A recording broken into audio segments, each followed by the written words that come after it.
ഇന്നൊരു ക്യൂട്ടായിട്ടുള്ള ടെക്സ്റ്റൊക്കെ ഉണ്ടാക്കിയാലോ? Come on guys. ഈ വീഡിയോ ആക്ച്വലി ഞാൻ റെക്കോർഡ് ചെയ്ത് വെച്ചിട്ട് കുറേ കാലമായി. അങ്ങനെ കുറേ കാലമായിട്ടില്ല, എന്നാലും കുറച്ചായി. അപ്പോൾ ഇതെൻ്റെ ഗാലറിയിൽ കിടന്ന് അവിടെ കിടന്ന് ഇങ്ങനെ എന്താ പറയുക, ഞാൻ പൂജിച്ച് അല്ലെങ്കിൽ അത് അവിടെ കിടന്ന് പെറ്റ് പെരുകി എന്നൊക്കെ ഒരു അതിശയോക്തിക്ക് വേണ്ടി പറയുന്നതാണ്. പക്ഷേ എന്നാലും അതവിടെ കിടന്നിട്ട് കുറേ കാലമായി ഗൈസ്. അവസാനം ഇപ്പോഴാണ് അതിന് എഡിറ്റ് ചെയ്യാനുള്ളൊരു യോഗം ഉണ്ടായത്.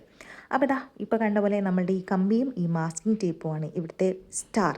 അപ്പം ഇത് ആക്ച്വലി പ്ലാൻ ലവേഴ്സിനൊക്കെ വേണ്ടിയിട്ടുള്ള ഒരു സ്പെഷ്യൽ ആയിട്ടുള്ളൊരു ടെക്സ്റ്റിക്കറാണ്. ഞാൻ ആക്ച്വലി കൊറോണ സമയത്തൊക്കെ എൻ്റെ ഒരു എന്താ പറയുക, പ്ലാൻ ക്രേസ് എന്ന് പറയുന്നത് വേറെ ലെവലായിരുന്നു. എൻ്റെ മാത്രമല്ല, നിങ്ങളിൽ പലരും ആ കൂട്ടത്തിൽ ഉണ്ടാവുമെന്ന് എനിക്കറിയാം. ആ സമയത്ത് ഈ കലാത്തിയ എഗ്ലോണിമ പ്ലാന്റ്സിനോട് എനിക്ക് വല്ലാത്തൊരു ഇഷ്ടമായിരുന്നു കേട്ടോ. അപ്പോൾ കലാത്തിയിൽ പെട്ടൊരു പ്ലാന്റാണ് ഞാനിന്ന് ചെയ്യുന്നത്. ചെടി മാത്രം പോരല്ലോ, ചെടി വെക്കാൻ ഒരു പോട്ടും കൂടെ വേണ്ടേ. അപ്പോൾ അതിന് വേണ്ടിയിട്ട് നമ്മൾ ഫെവിക്കോൾ എടുത്തു. ഫെവിക്കോൾ അല്ല, ഫെവിക്കോളിൻ്റെ കാലിപ്പെട്ടി അതെടുത്തതിന് ശേഷം അതിനെ കട്ട് ചെയ്തു. പിന്നെ അതിന് ശേഷം അതിനെ കുട്ടപ്പനാക്കാൻ വേണ്ടിയിട്ട് നമ്മളുടെ എയർ ഡ്രൈ ക്ലേ എടുത്തിട്ട് അതിൻ്റെ മുകളിലൊന്ന് ഒട്ടിച്ചു കൊടുത്തു. അതിനുശേഷം അതിനെ ഒന്നുകൂടി കുട്ടപ്പനാക്കാൻ വേണ്ടിയിട്ട് നമ്മൾ ഒരു ടെക്സ്ചർ ഉണ്ടാക്കി ബ്രഷ് വെച്ചിട്ട്.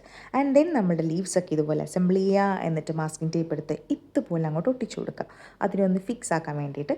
എന്നിട്ട് അതിൻ്റെ മുകളിൽ നമ്മൾ ഗ്രീൻ പെയിൻറ്റ് അടിക്കുക. അങ്ങനെ നമ്മളുടെ പ്ലാന്റ് ഇവിടെ സെറ്റ് ആയിട്ടുണ്ട്. പിന്നെ ഇന്നത്തെ ഈ വീഡിയോക്ക് കുറച്ച് ലെങ്ത് കൂടുതലാട്ടോ, കാരണം നമ്മുടെ യൂട്യൂബ് ഇപ്പോൾ 3 മിനിറ്റ്സ് ലെങ്ത് തരുന്നുണ്ട് നമ്മളുടെ ഷോർട്സിന് വേണ്ടിയിട്ട്. അപ്പോൾ പിന്നെ നമ്മളായിട്ട് ഇതിൻ്റെ വെറുതെ ഒരു പിശുക്കൊക്കെ കാണിക്കുന്നത്, നമുക്ക് അങ്ങോട്ട് ലാവിഷാക്കി അങ്ങോട്ട് പോസ്റ്റ് ചെയ്യാം. പിന്നെ നമ്മളിപ്പോൾ ചെയ്യുന്ന പരിപാടിക്ക് എല്ലാവർക്കും കാണുമ്പോൾ മനസ്സിലാവുന്നുണ്ടെന്നാണ് എൻ്റെ ഒരു വിശ്വാസം. എന്നാലും ഞാൻ പറയാം, ആദ്യം കുറച്ച് പേപ്പർ ഇട്ടു, എന്നിട്ട് എയർ ഡ്രൈയിലേക്ക് വെച്ചിട്ട് ഫില്ല് ചെയ്തു. പിന്നെ ഇതാണ് മോസ്റ്റ് സാറ്റിസ്ഫൈങ് പാർട്ട്, നമ്മളുടെ പ്ലാന്റ് അതിലേക്ക് ഫിക്സ് ചെയ്യുന്നത്. അടിപൊളി ഒരു ഭയങ്കര റിലാക്സിങ് ആയിട്ടുള്ളൊരു ഫീലാണ് കേട്ടോ, അത് കാണുമ്പോഴും അത് ചെയ്യുമ്പോഴും.